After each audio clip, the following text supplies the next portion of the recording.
एक लड़की की धूमधाम से शादी हुई। वह दुल्हन बनी और दहेज की गठरी के साथ सपनों को साथ लिए ससुराल पहुंची। उसने ख्यालों में जो अपनी दुनिया बसाई थी उसे सच करने का समय आ गया था। मगर उसे क्या पता था कि जिंदगी के हकीकत की तपिश सब कुछ जलाकर राख कर देती है। उसके हृदय में कोमल सपने पूरा होने से पहले ही सूख चुके थे। वह हर रोज मन ही मन कुढ़ती रहती।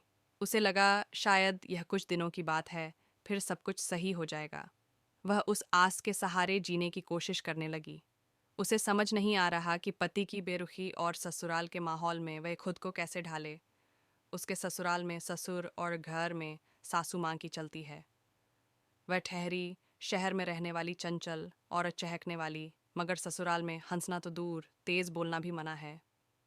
वह आज़ाद ख्यालों वाली लड़की जो जीन्स टॉप सूट कुर्ती में रहती थी, मगर गांव के ससुराल में उसे साड़ी के घूंघट में बांध दिया गया। उसे वहाँ सूट सलवार पहनना भी मना है। उसे घूमना फिरना पसंद है, मगर शादी के बाद अगर वह घर से बाहर कदम रखती तो सिर्फ मायके जाने के लिए।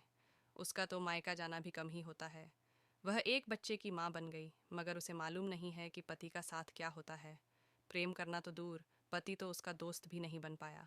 वह हर रोज़ कोशिश करती कि पति उससे बातें करे, उसके साथ चीज़ें शेयर करें, मगर पति को उसकी किसी बात से कोई फ़र्क नहीं पड़ता। वह न साथ बैठता है न कई मतलब रखता है। उसका एक ही काम है, सिर्फ घर वालों के लिए काम करना, उनके लिए खाना बनाना, घर देखना और बच्चा संभालना। वह पढ़ी लिखी है, अपनी ज़िंदगी में कुछ करना चाहती थी, मगर उसके ससुराल में बहुओं का बाहर काम करना मना है। जहाँ ससुर और आर जेठ खड़े हों, वहाँ उसका जाना मना है। फिर नौकरी करना तो दूर की बात है। वह हर रोज़ भोर में जग जाती है और सबके सोने के बाद रात 12 बजे बेड पर जाती है और सबके खाने के बाद खाती है। वह कहती है कि मुझे इतना समय नहीं मिलता कि मैं अपने शौक़ पूरे कर सकूं। मेरी ज्वाइंट फैमिली है, मगर बच्चे को कोई नहीं देखता। मेरे ऊपर घर की बहू और मान होने की जिम्मेदारी है। उसे आज की सोच रखने वाली लड़की से बात करना भी मना है। उसकी सहेलियां तो शादी के बाद ही छूट गईं।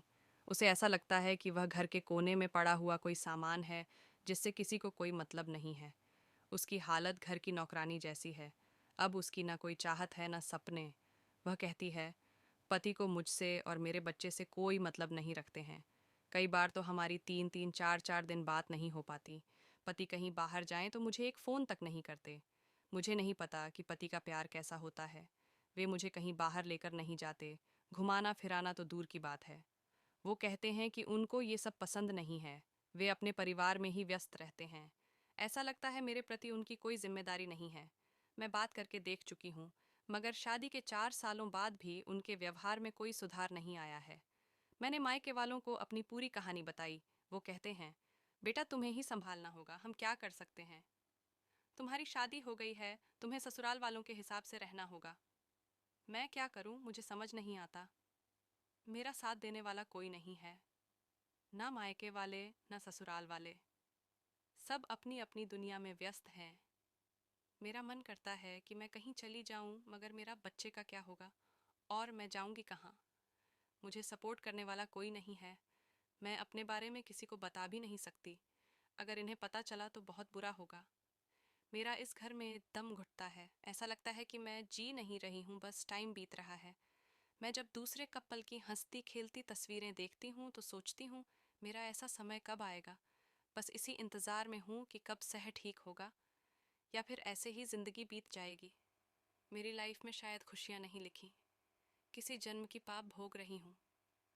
आप सोच रहे होंगे कि आजकल के ज़माने में भला ऐसा कहाँ होता है, जबकि हकीकत यह है कि यह कहानी सही है।